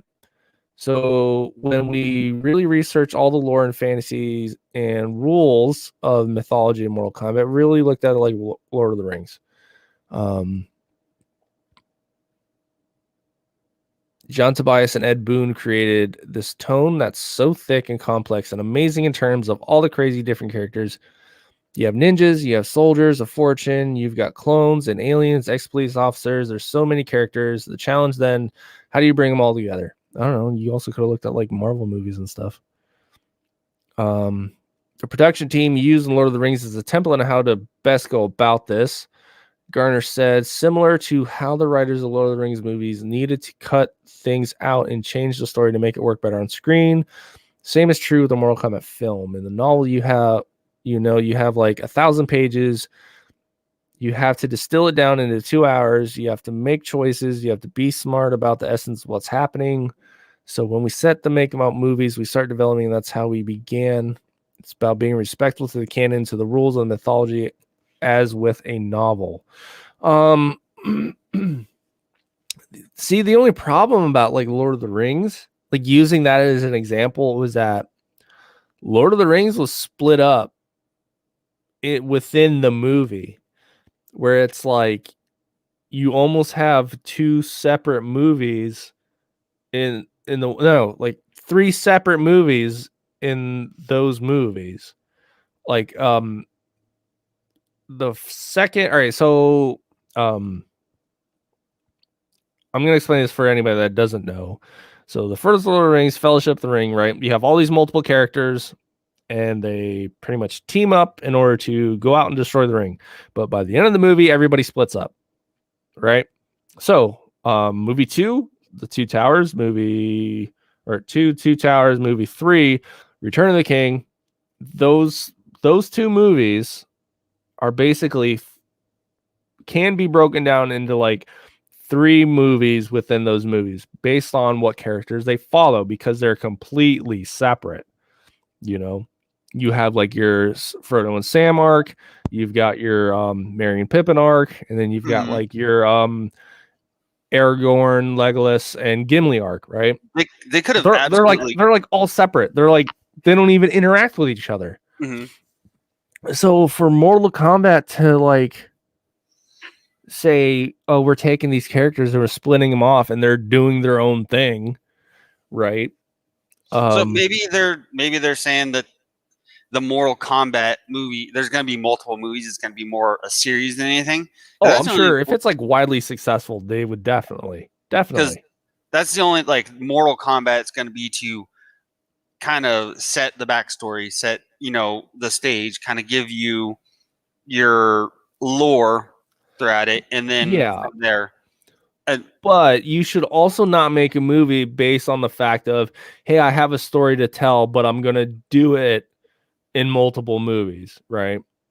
True. I believe that you should have them like, unless it's a dedicated, like trilogy, mm-hmm. or like just like at least with one sequel, you should have a movie that's good by itself. Right. So, but you shouldn't leave plot holes to like say, "Oh, give me a sequel." Yeah, and I think what might happen, or how they could do it, is kind of like how the Marvel movies were done. Like they were even the earlier ones. Like Iron Man was the first one I think that came out in this current like MCU journey and all the movies. Right. So they made Iron Man as a standalone movie to where once when you watched it start to finish, you're happy, but they also left it to where you could kind of tell that it's going to be in this arc of movies and all that. And I guess that's what you're kind of saying with this Mortal Kombat. If they make it just a movie where they want where they can just have Mortal Kombat be a standalone movie, but leave it open for it to continue on. So a good example would be the first Matrix, right? Mm-hmm. Great by itself. There didn't have to be a sequel. The way it ended left the door open, but it didn't leave plot holes to say I need a sequel in order to have these answers or to have these questions answered, right? Yeah. That's what I'm saying. Don't build in these plot devices to say that this movie sucks. In order to make it better, you have to give me a sequel, right? Mm-hmm. So the first Matrix movie, like by itself, fine, done. And if like they didn't make 2 and 3, people would still be happy, right? I mean, yeah, they would be clamoring for sequels because it's like, oh, now I need to see like all the powers and like everything that Neo can do.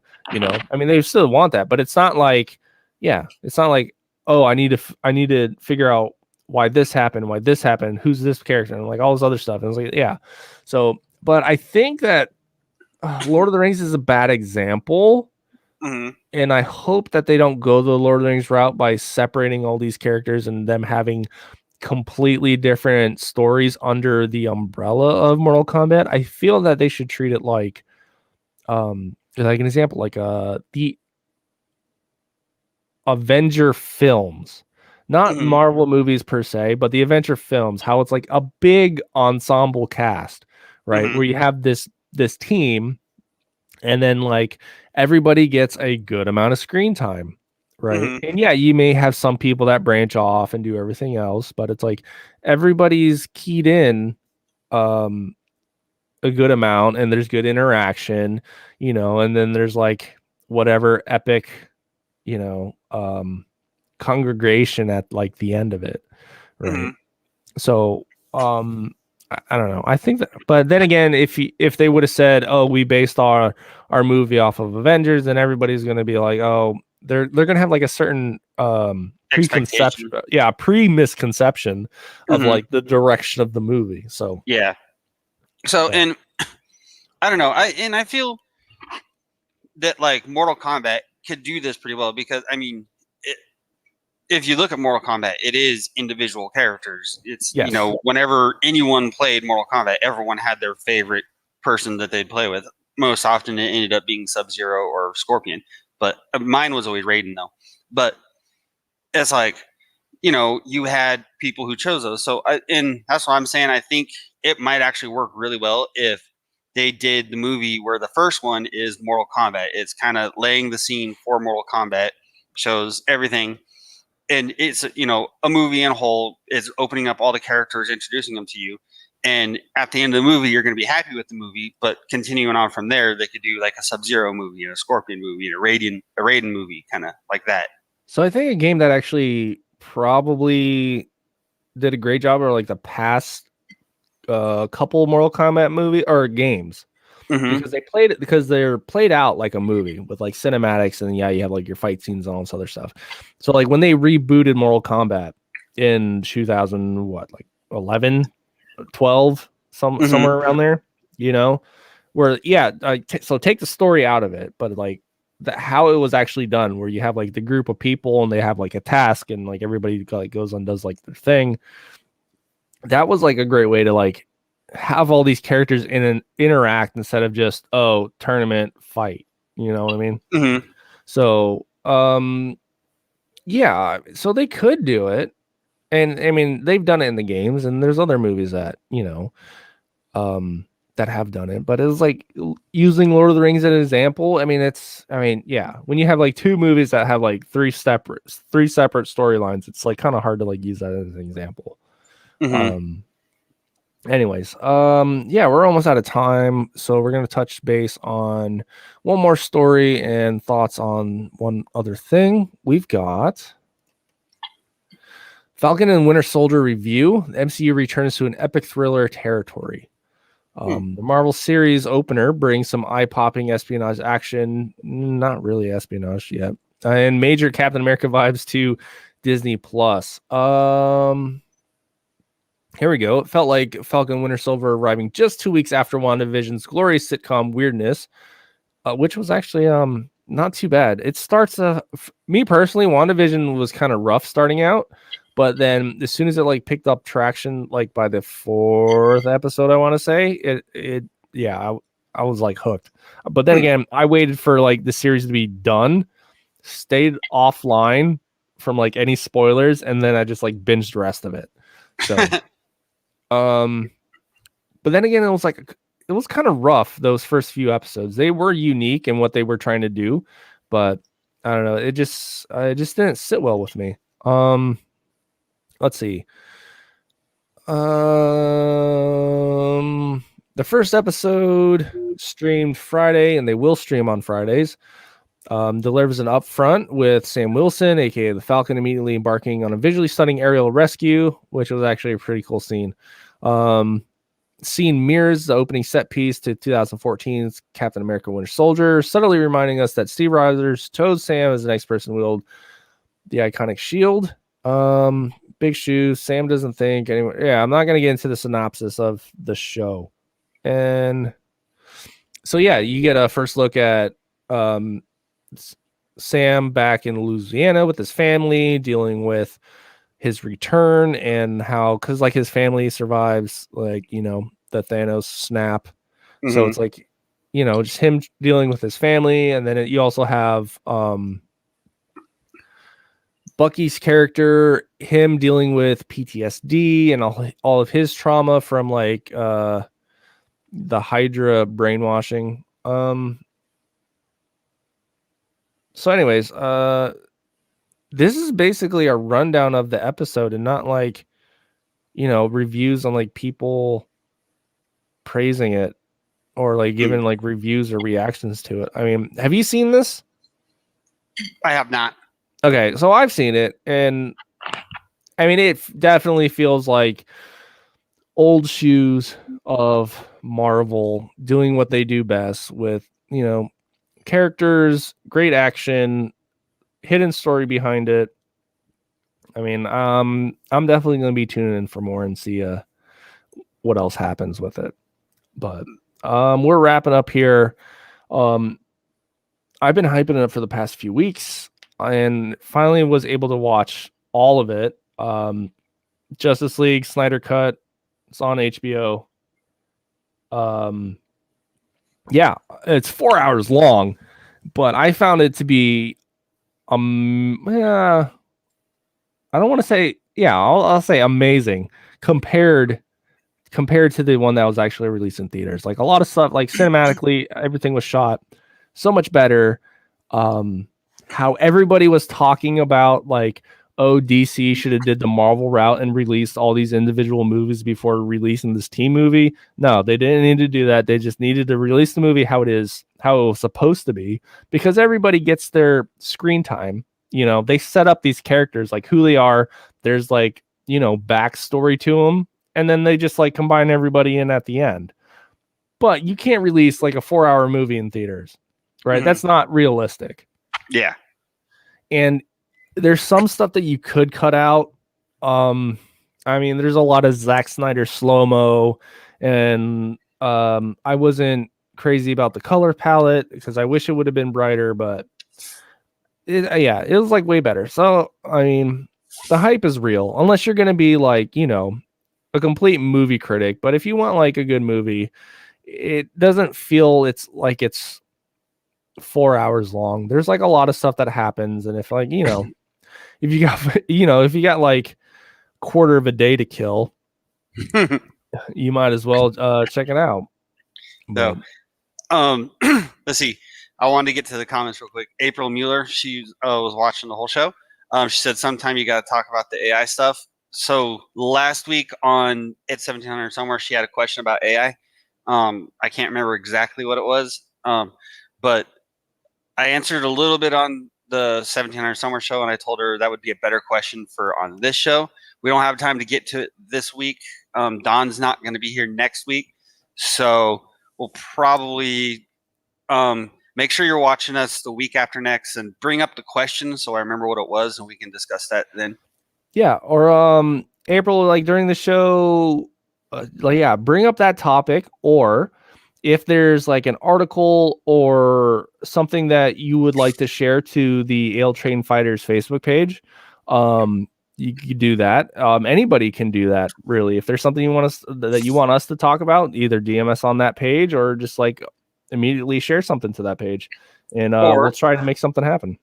Or maybe if Don is nice enough to join me on it 1700 somewhere today, because Cameron's not going to be here, we might be able to cover it then.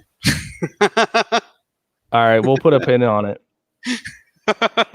Well, it's about that time. So thanks everybody for watching. And as always, I'm Don. I'm Athen. And we'll see you guys next week. Later. Bye.